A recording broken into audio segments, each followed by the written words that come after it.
மகாபிரிவாச்சரணம். வாழ்க்கையில் நம்மளை நிராகரிக்கக்கூடிய நேரங்கள் நிறைய நடக்கும்.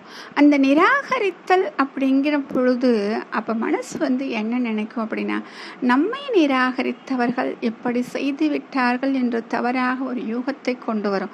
அந்த நேரத்தில் என்ன நடந்துச்சு, எதனால் அந்த நிராகரிக்கப்பட்டது, அந்த நிராகரிக்கப்பட்டதற்கான காரணம் என்ன அப்படின்னு சொல்லிட்டு நம்மால் எண்ணவே முடியாது.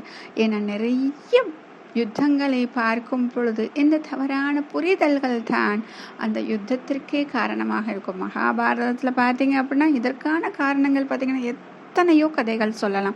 அப்படி இருக்கும் பொழுது நம்முடைய வாழ்க்கையிலும் இது நிறைய நடக்குதுங்க. எல்லோருடைய வாழ்க்கையிலும் தினசரி இது நடந்து கொண்டு தான் இருக்கிறது.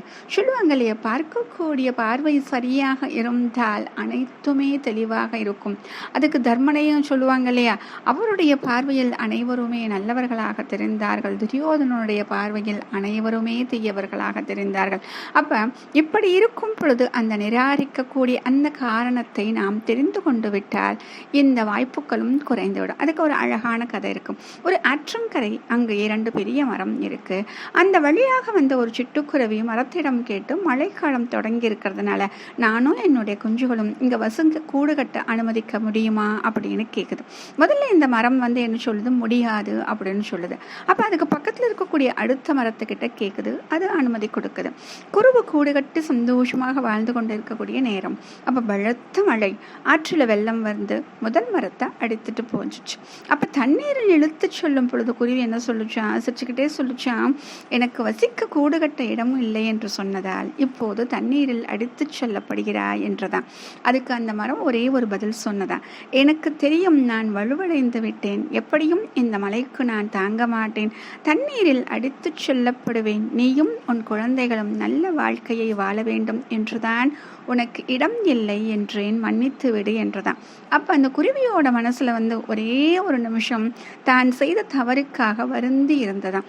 அப்ப அந்த நிமிஷம் தான் நாமும் பல நேரங்களில் பல மனிதர்களை தவறாக நினைத்து அந்த நிராகரித்த விஷயத்தை தவறாக புரிந்து கொள்கிறோம் இல்லையா.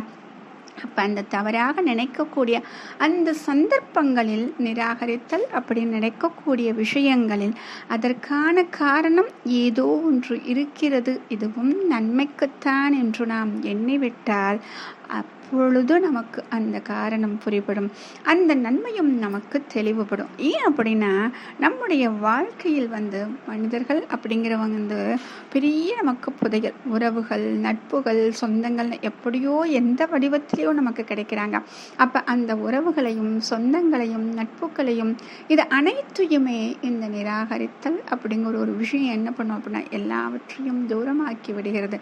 அந்த தூரமாக்குவது மட்டும் கிடையாது, நம்முடைய மனத்தையும் பாரமாக்கி விடுகிறது. அப்போ மனசுல அமைதியே இல்லாமல் எப்பொழுதும் அலைபாய்ந்து கொண்டிருக்கக்கூடிய சூழ்நிலையை கொடுத்து விடுகிறது. அப்போ இது எல்லாவற்றையும் மாற்ற வேண்டும் என்றால் இது போன்று நடக்கும் பொழுது ஏதோ ஒரு காரணத்தால் தான் அவர் இப்படி சொல்லி இருக்கிறார் அப்படின்னு மட்டும் நினைச்சிட்டா போதும். அந்த சமயத்திலேயே அனைத்தும் நாம் அவற்றை மறந்து விடுவோம். நம் மனதும் இலகுவாகிவிடும், நம் வாழ்க்கையும் சுலபமாகிவிடும். மகாபிரிவாச்சரணம்.